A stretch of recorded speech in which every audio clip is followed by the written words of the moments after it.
प्रियांशी ने जीता डांस प्रतियोगिता और बा हुई गुस्से में झनक उठाया प्रियांशी पे हाथ। तो झनक ने ढाल बनकर रोक लिया, प्रियांशी को बचा लिया। नमस्कार दोस्तों, हम बात कर रहे हैं स्टार प्लस के शो जो झनक की। तो दोस्तों, आगे बढ़ने से पहले अगर आप इस चैनल पर नए हैं तो इसे सब्सक्राइब कर दीजिए, साथ ही बेल आइकन दबाना ना भूलें। वीडियो अच्छा लगे तो इसे लाइक जरूर कीजिएगा। चलिए आगे बढ़ते हैं दोस्तों। जैसे कि हम आपको स्टार प्लस के लोकप्रिय सीरियल झनक के आने वाले अपकमिंग अपडेट्स बताने वाले हैं। चलिए बिना देरी के शुरू करते हैं दोस्तों। सीरियल झनक में यह दिखाया गया है कि प्रियांशी की हल्दी की रस्म से पहले झनक कुलदीप के साथ प्रियांशी को भेज देती है रांची।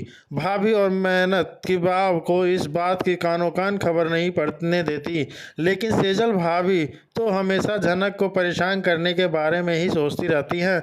उन्हें तो बा के कान भरने के अलावा कोई दूसरा काम तो आता ही नहीं। सेजल बात से कहती है कि बाप, रांची भाभी और महक और वो अमेरिका वाली बहू कहीं नहीं मिल रही हैं, कहीं तीनों कोई साजिश तो नहीं कर रहे हैं। फिर बा कहती है, अरे कहाँ जाएंगे, वह घर में ही होंगे। फिर सेजल कहती है, वाह आज प्रियांशी का डांस प्रतियोगिता है, कहीं वो लोग प्रियांशी को शहर तो नहीं लेकर गए।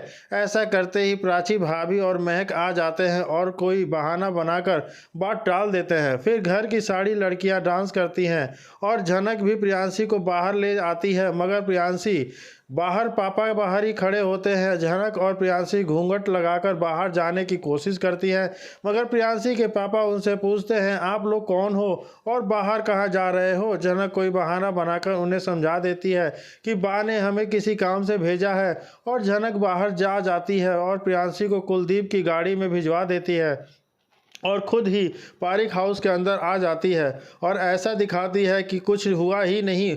उस समय पर विवान अनिरुद्ध और अर्शी को एयरपोर्ट से लेकर आता है और उन्हें अपना घर दिखाता है। जैसे को प्रोमो में यह दिखाया गया है कि अर्शी झनक का सारा सच बता देती है, मगर ऐसा जल्दी नहीं होगा, 2-3 एपिसोड तो जाने के बाद ही होगा। पहले प्रियांशी डांस प्रतियोगिता में हिस्सा लेती है और डांस करती है। कुलदीप भी प्रियांशी को पूरा सपोर्ट कर रहा है। प्रियांशी के डांस खत्म होने के बाद प्रियांशी कुलदीप के कहती है कि जल्दी से घर चलो वरना बाप पूरा घर सर पर उठा लेंगी। कुलदीप कहता है कि तुमने इतनी मेहनत की है, कम से कम रिजल्ट आने तक को रुको। प्रियांशी रुक जाती है और थोड़ी देर बाद रिजल्ट भी आता है तो सबको पता चलता है कि प्रियांशी जीत गई है और प्रिंसिपल सर प्रियांशी को उसकी ट्रॉफी देते हैं और प्रियांशी के मंगेतर कुलदीप से भी बात करते हैं। दूसरी तरफ सेजल पता लगा लेती है कि प्रियांशी घर में नहीं है। सेजल फिर से जाकर बा को सब कुछ बता देती है और भी ज़्यादा गुस्सा हो जाती है बा, और यह भी समझ जाती हैं कि अमेरिका वाली बहू ने ही उसे डांस प्रतियोगिता में भेजा है। और बा फिर से झनक को और भी ज़्यादा ताने मारती है और बहुत कड़वी बातें सुनाती हैं। और तभी प्रियांशी शहर हाथ में ट्रॉफी लेकर घर आती है और प्रियांशी को देखते ही बा उसके पास चली जाती है और वह प्रियांशी को थप्पड़ मारने वाली ही होती हैं कि तभी झनक बा का हाथ पकड़ लेती है और बा को दूर कर देती है। फिर झनक प्रियांशी के लिए एक ढाल बन जाती है और बा को डांटती है और उन्हें समझाती है कि बा, इस घर के सारे सदस्य आपसे ऊंची आवाज़ में कभी बात नहीं करते, लेकिन इसका मतलब यह नहीं है कि इस घर में बस आपकी ही चलेगी। प्रियांशी वही करेगी जो यह चाहती है और आपकी मर्जी से कुछ नहीं होगा। प्रियांशी अगर यह चाहती है कि यह आगे पढ़े तो यह ज़रूर पढ़ेगी और आप इसमें कोई दखलंदाजी नहीं कर सकती हैं। यह सुनते ही बा और भड़क जाती हैं और तभी कुलदीप भी आ जाता है और वह कहता है कि मैं लेकर गया था प्रियांशी को क्योंकि मैं चाहता था कि प्रियांशी फर्स्ट प्राइज जीते और उसने आज जीत भी लिया और यह सब मुमकिन हो पाया है छोटी चाची की वजह से। झनक की हिम्मत देखकर प्राची भाभी और सेजल में भी हिम्मत आ जाती है और वो भी झनक को सपोर्ट करती हैं और फिर घर से सारे लोग झनक को सपोर्ट करते हैं। झनक की इतनी बड़ी तरफदारी देखकर बा और सेजल भाभी को बहुत गुस्सा आता है और वह झनक को सबक सिखाने का प्लान बनाते हैं। तो दोस्तों, आपको क्या लगता है, झनक प्रियांशी के लिए बा से झगड़ा करके ठीक किया या नहीं? अगर झनक ने ऐसा सही किया है तो आप हमें बताइए कि झनक का आखिर क्या होगा, बा उसके साथ क्या करेगी, क्या उसका हवाला करेंगी? और वहीं दूसरी तरफ कुलभूषण के अंदर आग लगी हुई है और वह किसी भी तरीके से यह सारी प्रॉपर्टी हड़पना चाहता है। सबसे पहले उसे झनक के साइन चाहिए और साइन तभी हो सकते हैं जब वह झनक तक पहुंच पाए। तो यहाँ आप देखेंगे कि वह हर फिर से एक बार प्लानिंग में है कि झनक को किडनैप किया जाए। साथ ही यहाँ पे गुजराती फैमिली के अंदर जो है वह हल्दी की रस्म ज़ोरों शोरों से चल रही है और साथ ही प्रियांशी की शादी की तैयारियाँ भी शुरू हो गई हैं। यहाँ पे हल्दी के फंक्शन में अर्शी अपने पति अनिरुद्ध के साथ आ चुकी है। वेल, झनक को भी आने के पहले ही बता दिया था कि यहाँ पे अर्शी भी आ रही है और अनिरुद्ध के साथ झनक तो काफ़ी परेशान हो जाती है, लेकिन वह कोई रिएक्शन नहीं देती है। वह विहान को तो यहाँ पे विमान भी सोचने लगता है कि झनक इतनी ज़्यादा परेशान क्यों नहीं दिखाई दे रही है।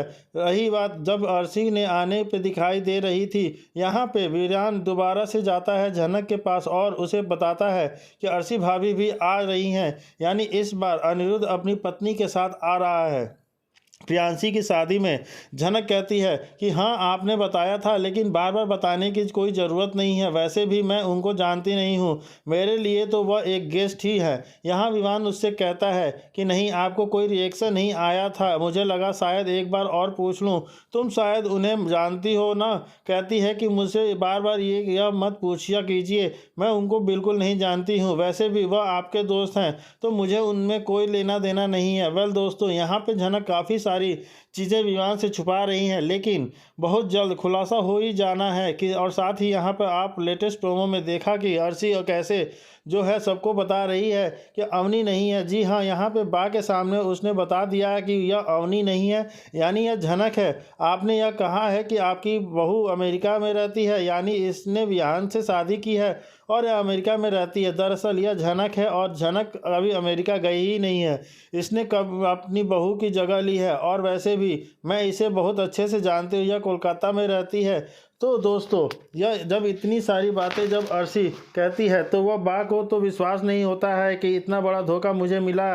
वह भी साथ ही यहाँ पे झनक काफ़ी ज़्यादा डरी हुई है, क्योंकि वह हमेशा सोचती थी कि अनिरुद्ध तो कभी भी कुछ सच नहीं बताएगा किसी को, क्योंकि वह झनक से बहुत प्यार करता है और झनक के लिए वह कुछ भी कर सकता है।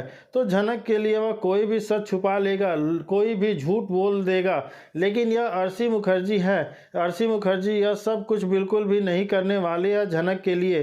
तो झनक यहाँ पे यही सोच सोच के काफ़ी ज़्यादा डर रही है कि अर्शी दीदी तो मुझे बदनाम करने के लिए ये भी कुछ भी कहेगी, सारी सच्चाइयाँ बयां कर देगी। इन्हें कोई मतलब नहीं है कि मैं इन्हें कितने आराम से चैन से रह रही थी, अब उसमें ग्रहण लगाने के लिए आ गई हैं। सर जी तो सारी सच्चाई अपने अंदर दबाकर चले गए, लेकिन यह अर्शी मुखर्जी है, इससे मैं कोई भी रिक्वेस्ट कैसे करूं? यह वैसे भी मुझे कभी खुश देखना नहीं चाहती है, अंदर ही अंदर काफ़ी ज़्यादा खुश भी हो रही होगी। मैं यहाँ पे हूँ और उन्हें मुझे एक्सपोज कर दिया, अब यहाँ पे बा और बाकी के लोग क्या हाल करेंगे झनक का। और विमान की और झनक की यह सोच सोच के झनक काफ़ी ज़्यादा डर रही है। लेकिन दोस्तों, जिस तरीके से यहाँ प्रोमो में दिखाया गया है, बहुत हद तक तो ऐसा लग रहा है कि यह झनक का सपना होगा। जी हाँ, ये झनक का सपना ही होगा, क्योंकि ऐसे अचानक से अर्शी आकर झनक को इतनी आसानी से एक्सपोज नहीं करने वाली है।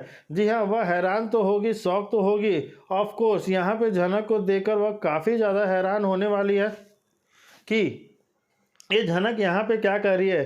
क्या मैं पहले से झनक यहाँ पे, तुम क्या पहले से जानते थे कि झनक यहाँ पे है? मतलब तुम विहान की वाइफ से मिल के गए हो, तो यानी यह झनक ही थी और अवनी ही झनक है। तो यहाँ पे अनिरुद्ध जो है बहुत रोकने की कोशिश करेगा अर्शी को कि तुम इसकी सच्चाई किसी को मत बताना। वेल, झनक यहाँ क्यों रह रही है, क्या मकसद है, उसके पीछे की क्या कहानी है, अनिरुद्ध भी बिल्कुल नहीं जाना है और ना जानने की बहुत कोशिश की, लेकिन झनक ने उसे कुछ भी नहीं